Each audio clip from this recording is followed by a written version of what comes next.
You don't ask for help, not because you don't need it, but because somewhere deep inside, you decided that needing people was dangerous. You call it strength. You call it independence. You call it being capable. But what if it wasn't strength at all? What if it was a survival skill you never stopped using? What if the thing you're most proud of is actually the wound you never let anyone see? Picture this. Someone offers to help you. Maybe it's a small thing, carrying something heavy, being there when you're struggling, showing up when things get hard, and something in you resists. Not slowly, not gently, immediately, instinctively. You smile, you say, "I'm fine." Or maybe you don't say anything at all. You just handle it yourself. You always handle it yourself. And when it's done, there's a quiet sense of pride, because you didn't need anyone. But later, when the room is silent and the noise of the day fades, there's something else. A tiredness that isn't physical, a loneliness that doesn't have a name. You wonder why connection feels so hard, why trusting people feels impossible, why even when someone is right in front of you, you still feel completely alone. You've been strong for so long, but strength was never supposed to feel this lonely. Psychologists call this hyper-independence. It sounds like a superpower, but it isn't. Not entirely. Hyper-independence is what happens when, at some point in your life, you learned that people weren't safe to depend on. Maybe your parents were emotionally unavailable. Maybe you were the one holding everything together while everyone else fell apart. Maybe you asked for help once, and what happened next made you promise yourself, never again. Your brain is incredibly smart. When it learns that depending on someone leads to pain, to disappointment, to abandonment, it adapts. It creates a rule. The rule is simple. I will never need anyone, and that rule keeps you safe for a while. But the brain doesn't know the difference between the past and the present. It doesn't realize you're not a child anymore, that not everyone will leave, that some people are actually safe to let in. So it keeps running that old program, long after the danger is gone. Here's what no one tells you about hyper-independence. It doesn't feel like a wound. It feels like a wall you built yourself, brick by brick, because you had to. And over time, you forgot it was a wall at all. You started thinking it was just who you are. But here's the quiet truth beneath all of that. Behind every person who says, "I don't need anyone," there is usually someone who needed someone very much, once, and wasn't met. That person is still inside you, and they are exhausted.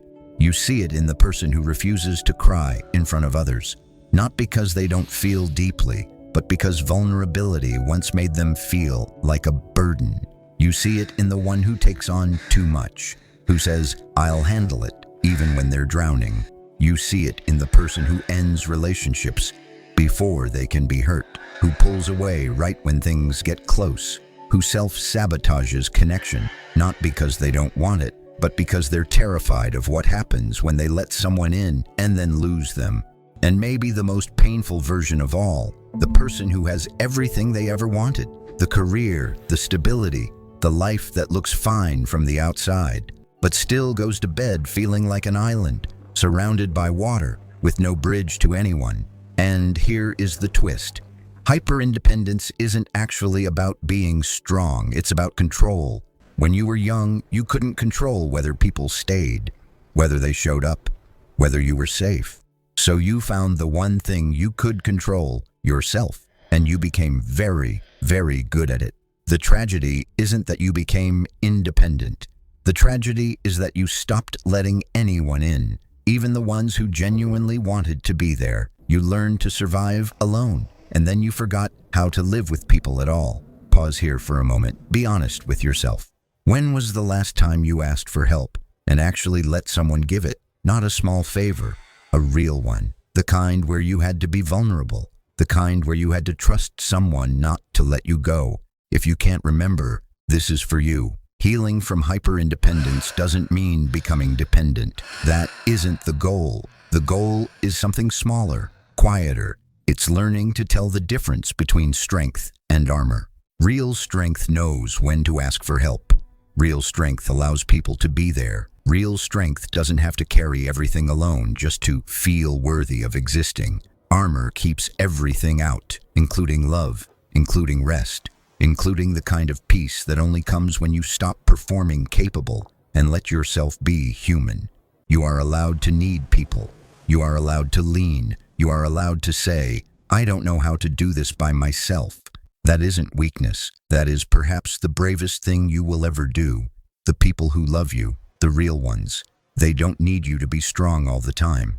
They want to know the version of you that is tired, the version that is uncertain, the version that sometimes doesn't have all the answers. That version is not less. That version is the truest thing about you. You spent years building walls to keep the pain out, but somewhere on the other side of that wall is the life you've been longing for, with people in it who actually see you, not the strong you, just you. And maybe, slowly, carefully, it's time to let someone in. Not all at once, not all the way, just enough to remember that needing people was never the danger. It was just the lesson you never got to unlearn. Thank you for watching.